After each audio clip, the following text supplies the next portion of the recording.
여러분은 주변에 수십억을 가지고 있는 부자 많으세요? 주변에 억대 부자가 많으면 어떻게 부자가 되었는지 물어보고 행동을 배울 수도 있을 텐데 저는 주변에 없습니다. 다행인 사실은 월스트리트 저널 기자로 일하시면서 수많은 부자를 만나보신 모건 하우젤님께서 유명한 책을 내셨습니다. 가장 크게 성공한 투자자와 가장 크게 파산한 투자자를 모두 만나보셨다고 해요. 그리고 진정한 부를 알게 되셨다고 합니다. 진정한 부를 얻기 위해서는 인간의 심리를 알아야 한다고 하는데요. 돈의 심리학이라는 책에 대한 이야기를 나눠보려고 합니다. 저는 부자가 되기 위해서 여러 책을 읽고 공부를 했거든요. 그러면서 역시 투자를 잘하기 위해서는 아는 것이 많아야 되고 노력하는 것이 중요하지 라고 생각했습니다. 하지만 모건 하우젤님께서는 이렇게 말합니다. 금융성과는 지능과 노력에 상관이 없고 운에 좌우된다 라고 말합니다. 그리고 금융성과를 내기 위해서는 아는 것보다 행동이 중요하다 라고 말해요. 아는 것이 많아야 한다고 저는 생각했거든요. 그런데 모건 하우젤님께서는 이렇게 생각을 하셔서 조금 많이 당황을 했습니다. 여러분들도 이야기를 들으시면서 나는 돈에 대해서 어떤 생각을 가지고 있었지? 라고 함께 생각을 해보셨으면 좋겠어요. 투자자들이 주식을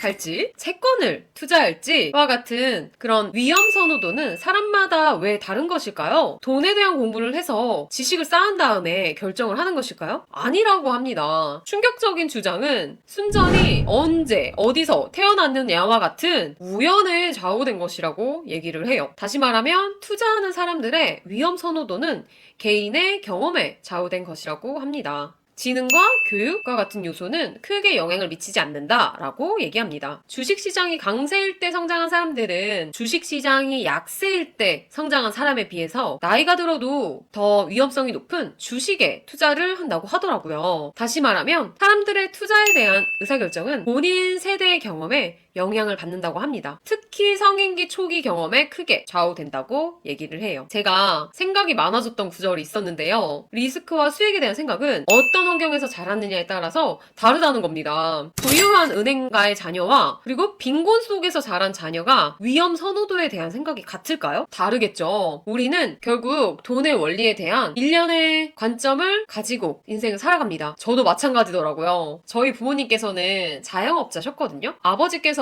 IMF를 겪으신 세대였죠. 그래서 어렸을 때부터 안정적인 직장을 가져야 한다는 것을 엄청 이야기하셨어요. 그래서 사업은 꿈도 꿔보지 못했죠. 사업은 직장인보다 수입이 안정적이지 않기 때문에 리스크가 더 크다고 알고 있습니다. 하지만 단점만 있는 것은 아니잖아요. 리스크를 져야지 그만큼 수익성도 높아질 수 있는 거잖아요. 그 당시에 저는 몰랐습니다. 그래서 저 또한 리스크를 갖는 거를 굉장히 두려워했어요. 그래서 인생의 의사결정을 무조건 안정적인 방향으로만 하려고 했습니다. 근데 하지만 지금은 어떨까요? 그래도 지금은 좀 새로운 관점을 가져보려고 하거든요. 리스크를 좀 더 감수하는 의사결정을 하려고 합니다. 여러분들은 들쭉날쭉한 수입은 나쁜 것이다. 변동성이 있는 돈은 좋지 않아. 라고 돈에 대한 관점을 가지고 있진 않으셨나요? 저처럼 그런 관점을 가지고 계셨다면 오늘은 내가 왜 그런 관점을 가지게 되었는지 생각해 보셨으면 좋겠습니다. 왜냐하면 모건 하우젤님께서는 언제 어디서 태어났는지가 중요하다고 했으니까요. 그리고 저처럼 내가 너무 보수적인 성향으로만 의사결정을 했구나 라는 것을 깨달으셨다면 어느 정도 리스크를 감당하는 것도 괜찮을 것 같은데? 라고 한번 생각해 보시는 것도 좋을 것 같아요. 리스크를 감당하는 태도를 가지고 나서는 오히려 많은 기회가 생기더라고요. 그 덕분에 부동산 투자,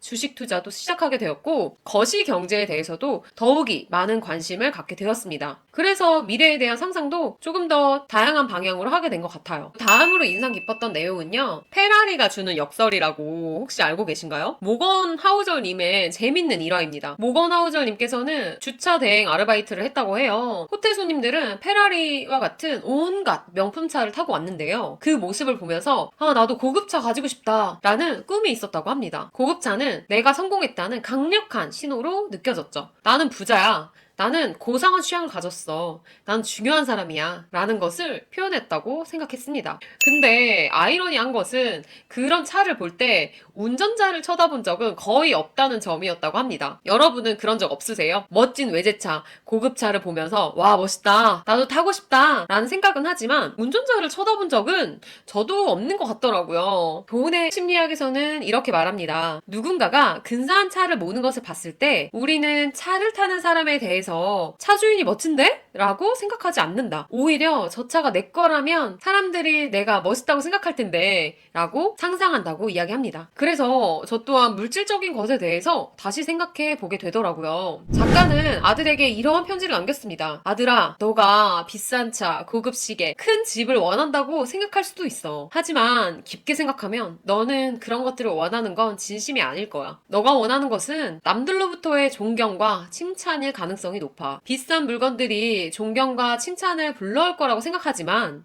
잘못 생각하고 있는 거란다. 그런 경우는 거의 없어. 특히나 너가 존경과 칭찬을 받고 싶은 그런 훌륭한 사람이라면 말이지. 라고 말했습니다. 저 또한 비전 보드를 작성하면서 물질과 연관된 목표가 커지더라고요. 넓은 집, 좋은 차 같은 것 말이죠. 하지만 이 편지 구절을 보니까 정신 차려야겠다 라는 생각이 들었습니다. 제 물질적 목표가 제가 훌륭한 사람이 되는 것과 얼마나 이렇게 부합하는지 생각해 보게 되었습니다. 한 번 더 생각해 보면 쉽게 알 수 있겠더라고요. 제가 진정으로 원하는 것은 좋은 차가 아니라 남들로부터의 존경을 얻고 싶다라는 것을요. 그래서 제가 가진 것을 나눠주는 기버가 되고 싶었습니다. 다시 말하면 주변 사람들에게 긍정적인 영향력을 주는 사람이 되고 싶었어요. 여기서 더 나아가서 제가 존경을 받기 위해서는 어떤 자질이 필요할지도 생각을 해보았어요. 여러분들도 함께 생각해 보셨으면 좋겠는데요. 제가 다니는 직장에서는 어느 정도 연차가 쌓이면 저절로 인정을 해주는 문화가 있습니다. 하지만 제가 진정한 존경을 받기 위해서는 꼰대가 되지 않아야겠더라고요.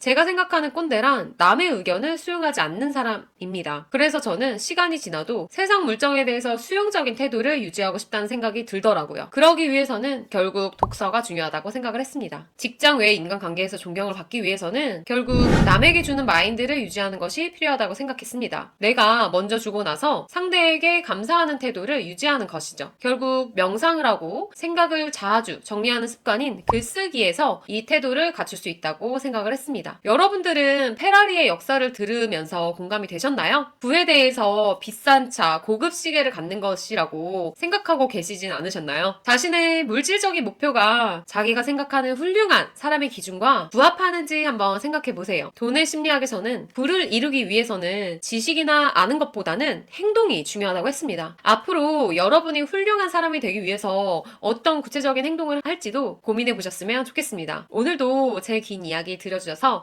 감사합니다.